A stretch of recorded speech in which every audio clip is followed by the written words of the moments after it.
ગિરનાર અને સનાતનને બચાવવાની વાત વચ્ચે આજે મહેશગીરી અને સામે ચાલતા યુદ્ધમાં હરિગીરી વચ્ચે જૂનાગઢના એમએલએ સંજયભાઈ કોરડિયા અને જૂનાગઢ ભાજપ પ્રમુખ પુનિતભાઈ શર્માએ મધ્યસ્થી કરવાનો પ્રયત્ન કર્યો.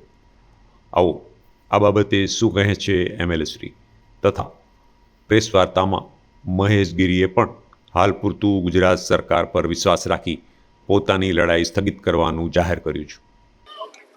જનરલી જૂનાગઢની અંદર જે વિવાદો ચાલતો હતો એ અંતર્ગત આજે આદરણીય સંત શ્રી હરિગીરી મહારાજ અને સંત શ્રી મહેશગીરી મહારાજની શહેરના અધ્યક્ષ પુનિતભાઈ અને બંને સાથે મુલાકાત લઈ બંને સાથે ચર્ચાઓ કરી અને બંનેને અમે વિનંતી કરી અને એક પગે લાગી અને એમને કરી. કારણ કે સંતો આપણા માટે, દરેક સંતો હોય, મહામંડલેશ્વર હોય કે કોઈ પણ સંત હોય, એ આપણા માટે આદરણીય છે ને પૂજનીય છે. આપણે એમને માન સન્માન આપી છે ને આપણી આ હિન્દુ સંસ્કૃતિ, સનાતન ધર્મ સંસ્કૃતિના આ દેશ છે એ ધર્મની ઉપર ઉભેલો દેશ છે, એટલે આપણે આદરણીય કરી છે.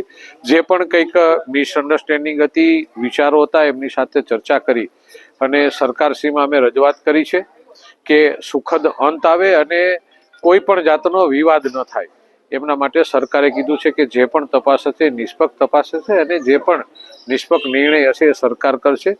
બંને સંતોને મળ્યા છે, બંને સંતોના વિચારો પણ પોઝિટિવ છે, બંને સંતોએ એની અંદર સહકાર આપવાની પણ ખાતરી આપી છે. એટલે આવનાર દિવસોની અંદરથી આ તાત્કાલિક અસરથી આનું એક સરસ નિરાકરણ આવે અને ફરીથી એક બધા સંતો સાથે મળી અને આ ક્ષેત્રનો વિકાસ કરી એવી આશા સાથે આજે અમે બધા મળી અને એમને વિનંતી કરી છે અને એમને પ્રણામ પણ કર્યા છે. उन्होंने मुझे ये भरोसा दिलाया है. उन्होंने ये कहा है कि जांच जब होती है, तहकीकात होती है, तो एक दो दिन में सब कुछ नहीं हो जाता, थोड़ा वक्त लगता है. तो धीर गंभीर होकर के जांच होगी. बहुत ज्यादा वक्त नहीं लगेगा, थोड़ा वक्त लगेगा. तो 1 तारीख को जो मैंने कहा था कि 1 तारीख को मैं भवनाथ खाली कराने जाऊंगा, क्योंकि अब सरकार ने संदेशा भेजा है तो सरकार सर्वे सर्वा होती है, निर्णय वही होता है. और उन्होंने भरोसा दिलाया है तो बेवजह अतिशयोक्ति करना अच्छा नहीं है. और मैं बहुत संभल के चलने वाला व्यक्तित्व हूं, तो थोड़े दिन के प्रतीक्षा के लिए मैं भी तैयार हूं.